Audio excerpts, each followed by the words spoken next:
Creating a Deadpool anime.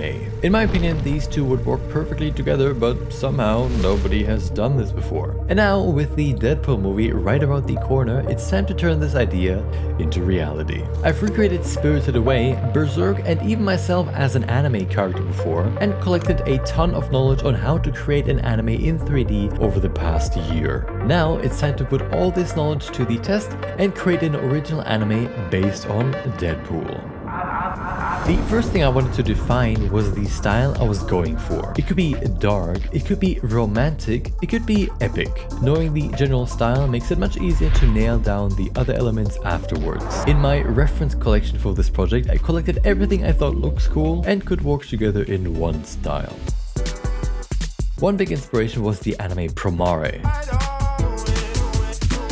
I'm a big fan of these super big and bold colors, so that developed into the foundation for the rest of the style. That, in combination with these super loose and sketchy fight scenes from the anime One Punch Man, I thought can create a style that is bright and colorful while still conveying the strength of the characters really well. Speaking of characters,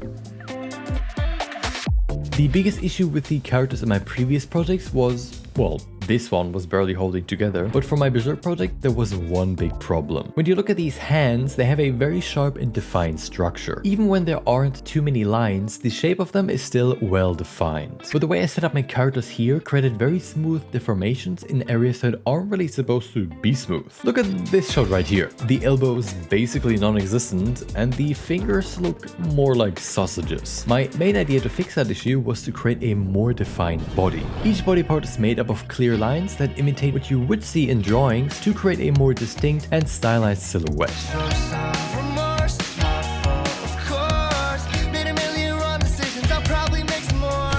This won't just help with the overall shape, but also create sharper shadows, which was another issue I ran into last time. There's a fine line that you always have to walk for these 3D, 2D projects where you want to take advantage of the benefits of 3D, but also have to be aware of the problems that those can create when you're trying to imitate a 2D style. When you're drawing a 3D object, it won't be perfect, so you have to add that imperfectness into the 3D model as well.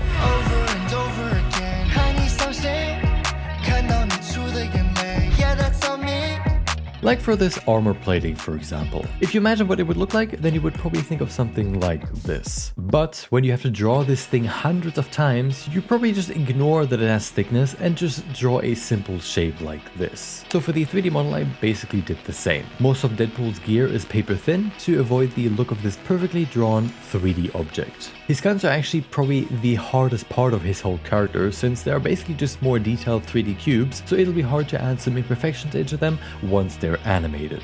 I already simplified them a ton to follow the same theme of easy to draw, but I think I'll have to do even more to make them look 2D. But of course, the 3D model is just one part of the equation.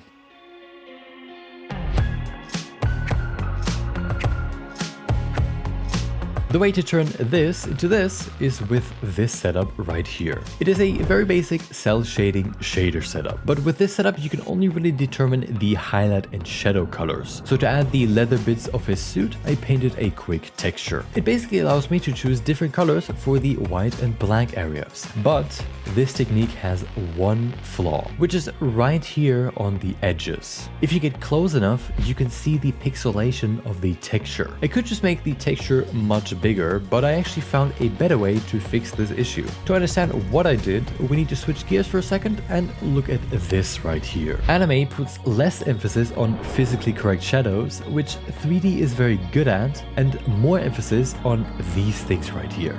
Line art is often crucial to define the structure of a character, since it's much easier to draw the contours of a nose, for example, than having to create perfect shadows for every frame. This is one of the biggest issues with trying to create a 2D style in 3D. It's hard to create a decent line art automatically, and even then it doesn't look that great. Something I did in my Berserk project was to add line art as textures, but this only really works well from a certain distance. If you're too close to the character, the lines are way too thick, and if you're too far away, they almost disappear. I needed a technique that allows me to manually create these lines while also changing thickness depending on the distance. And these individual lines of geometry are the solution. The way to add line art to your 3D characters is with this grease pencil line art modifier. It checks for silhouettes and contours that the camera can see and draws a line over them. So, by creating this second layer of geometry lines that hover over the actual body, the modifier identifies those as contours and turns them into line art. Which is also the way to hide the pixelated texture edges. The line art lines just cover them, so you can't even see them. And now the model is ready to do some test renders to see what a final result could look like. And this is also where the last technique comes into play that turns Deadpool's look from good to great. Kiss me in the rain tonight. I'm here at the borderline. Something a lot of people have commented under my Berserk video is the lack of compositing. Compositing can completely transform your animation, but so far I haven't really spent much time learning how to do it properly. So for this project, I'm finally getting into it. First, we need something to edit. So now I can finally see whether Deadpool is animation ready or not. And he actually works surprisingly well. Look at the hands, for example, compared to before. Or the elbow, which now actually exists. To create these super dynamic poses, you have to almost break the rig, stretching and scaling his body to create extreme foreshortening like this. But for this kind of animation, an expressive pose is much more important than realism, so you actually have much more freedom in how you're posing the characters. And I know you won't be picking up, but I just can't fight the feeling anymore. And if you want to get some deeper insights into how to improve your own 3D anime scenes, make sure to check out my newsletter where I share all tips and tricks that I learned during these projects. Oftentimes I come across info that I've never seen explained anywhere else, and in this newsletter I can share that stuff in more depth than I ever could in a video like this. Click the first link in the description and check out some of my previous posts. I bet you'll learn something new.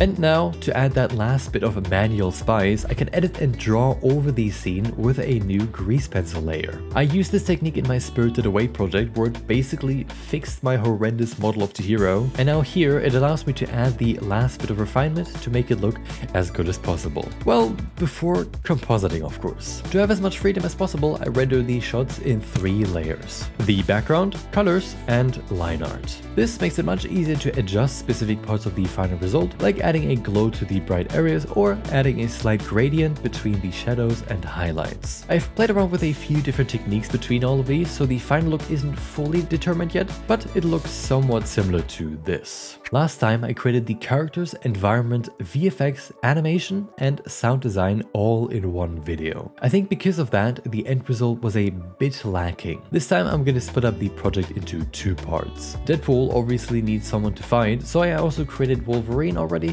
which means that we have the characters and a concept for the final look. In the next video, we'll cover the environment, VFX, and obviously the animation itself. Until then, make sure to check out my newsletter with the first link in the description and watch this video next.